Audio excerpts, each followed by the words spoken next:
नमस्कार दोस्तों, आज की इस वीडियो हम जानेंगे रशिया और यूक्रेन का क्राइसिस के बारे में। लगातार वार चलता जा रहा है और यहाँ पर बहुत सारे लोगों को, सिविलियंस और यहाँ पर मिलिट्री फोर्स, इनको नुकसान झेलना पड़ रहा है। बहुत सारे फ्लैट्स यहाँ पर सब कुछ तबाही हो चुके हैं, कुछ एयरपोर्ट्स वगैरह तबाही हो चुके हैं इस हमले की वजह से।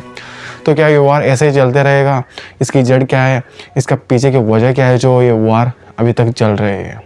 तो आइए इस वीडियो में जानते हैं। रशिया और यूक्रेन के बॉर्डर पे रशियन आर्मी यानी कि रशियन मिलिट्री फोर्स 1 महीने से वहां पर तैनात है। अमेरिका और जर्मनी और यहाँ पर फ्रांस जैसे बड़े ताकतवर देशों ने रशिया के प्रेसिडेंट व्लादिमीर पुतिन को ये कहा कि रशिया यूक्रेन के बॉर्डर से अपनी सेना को वापस ले ले, क्योंकि यहाँ पर वार की जो गर्मी है उसे ठंडी रखी जा सके। लेकिन यहाँ पर व्लादिमीर पुतिन यानी कि रशिया के प्रेसिडेंट वो तो मानने के लिए राजी नहीं थे, क्योंकि वो व्लादिमीर पुतिन एक वार ही चाहते। इसको जानने के लिए हमें थोड़ा सा हिस्ट्री जानना पड़ेगा, जो कि 2014 की हिस्ट्री है।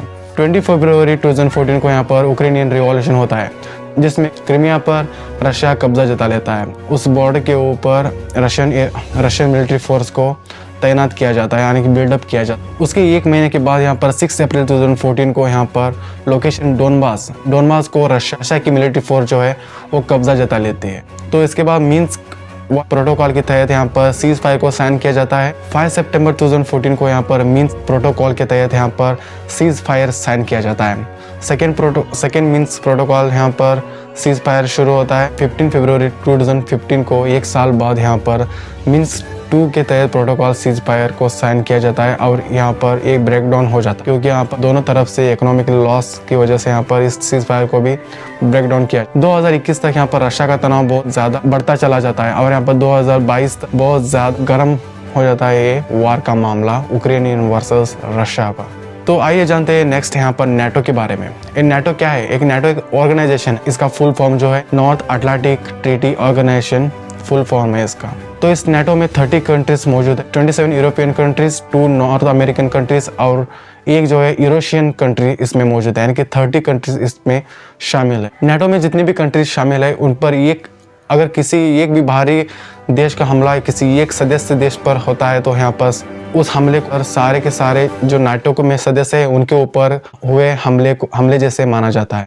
नेटो 30 कंट्रीज है। अगर कोई भी एक बाहरी देश आकर यहाँ पर किसी भी एक देश के ऊपर हमला करता है तो सारे 30 देश के ऊपर हुए हमले जैसे माना जाता है, क्योंकि यहाँ पर आर्टिकल 5 नेटो का आर्टिकल 5 यही कहता है। बात की जाए तो नेटो बीच में कैसे आ गया? अगर यूक्रेन और यहाँ पर रशिया का वार चल रहा है तो नेटो कैसे बीच में आ गया, इसके बारे में भी डिटेल में बताऊंगा। नेटो ऑर्गेनाइजेशन में यहाँ पर यूक्रेन नेटो में शामिल होना चाहता है और यहाँ पर नेटो यूक्रेन को अपना सदस्य बनाना चाहता है, लेकिन इसका जो आड़ है वो रशिया आ रहा है। क्यों आ रहा है? वीडियो के एंड में मैं इसके बारे में डिटेल में बता दूंगा। रशिया नहीं चाहता कि यूक्रेन एक नेटो का हिस्सा बन जाए। क्यों को डर है कि रशिया हमला कर ले और यहाँ पर अपने देश के ऊपर कब्जा जता ले, क्योंकि यहाँ पर जैसे क्रीमिया के ऊपर कब्जा जताया था तो वैसे ही हमारे ऊपर कब्जा ना जता ले।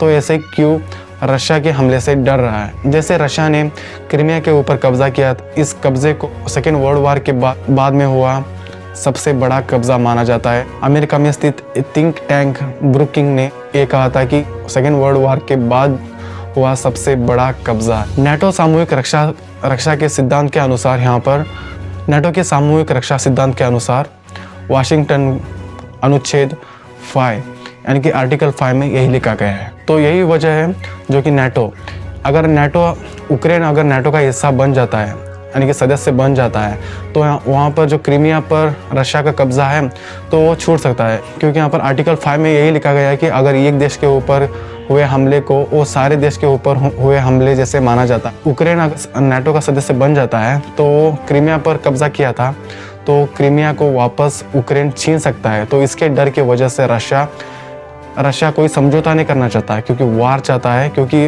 रशिया के पास पावर है, यानी कि मिलिट्री बेस, एयरक्राफ्ट, सब कुछ, यानी कि बहुत सारा यूक्रेन से भी कई गुना यानी कि 10x 20x ज़्यादा रशिया के पास है। तो रशिया वार से डरता नहीं।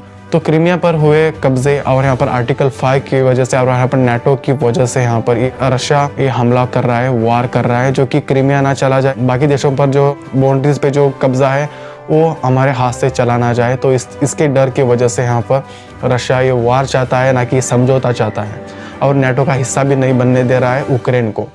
अगर रशिया ऐसे ही करता जाएगा तो यहाँ पर सारे के सारे जो बाउंड्रीज है वहां पर सब कुछ रशिया का राज चलता है। लुहांस्क, डेनेस्को, जॉर्जिया ऐसे बहुत सारे कंट्रीज में रशिया जो है अभी तक कब्जा जताया हुआ है। यानी कि अगर ऐसे होता जाएगा तो अगली बारी कोई और दूसरी कंट्री पे आ जाएगा।